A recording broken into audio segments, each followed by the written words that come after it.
വീടുകളിൽ ചെടികൾ നട്ടു പരിപാലിപ്പിക്കുന്നത് സാധാരണമാണ്. എന്നാൽ അതിൽ നിന്നെല്ലാം വ്യത്യസ്തമായി താമരയും ജമന്തിയും ഒക്കെ നട്ട് പരിപാലിപ്പിക്കുകയാണ് ഇടുക്കി രാജാക്കാട് സ്വദേശി വെട്ടുകല്ലമാക്കൽ പൊന്നുണ്ണിയും ഭാര്യയും ചേർന്ന്. റോഡരികിലെ വീട്ടുമുറ്റത്ത് പൂത്തുലഞ്ഞു നിൽക്കുന്ന ജമന്തിത്തോട്ടം യാത്രക്കാർക്കും മനോഹര കാഴ്ചയാണ് സമ്മാനിക്കുന്നത്.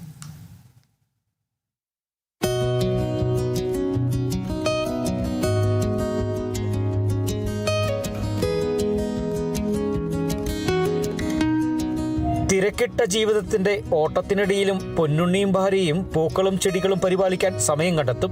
രാജാക്കാട് പൊന്മുടി റൂട്ടിൽ ചേരിപ്പുറത്ത് സംസ്ഥാന പാതയോരത്താണ് വീടുള്ളത്.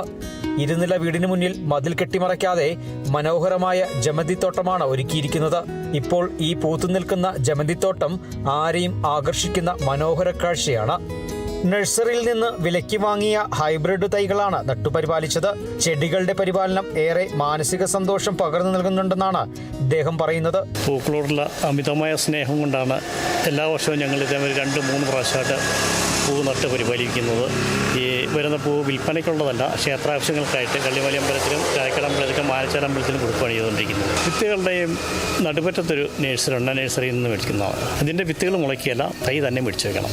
ജമന്തി മാത്രമല്ല, മട്ടുപ്പാവിലും മറ്റുമായി താമരയും മറ്റു ചെടികളും ഇവിടെ ധാരാളമുണ്ട്.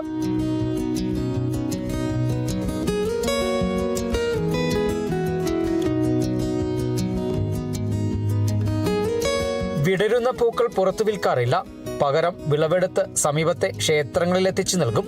ഒഴിവു സമയങ്ങൾ വെറുതെ കളയാതെ ചെടികളുടെ പരിപാലനത്തിലൂടെ ഭക്തിയുടെയും സ്നേഹത്തിന്റെയും സന്ദേശം കൂടി പകർന്നു നൽകുകയാണ് ഇവർ.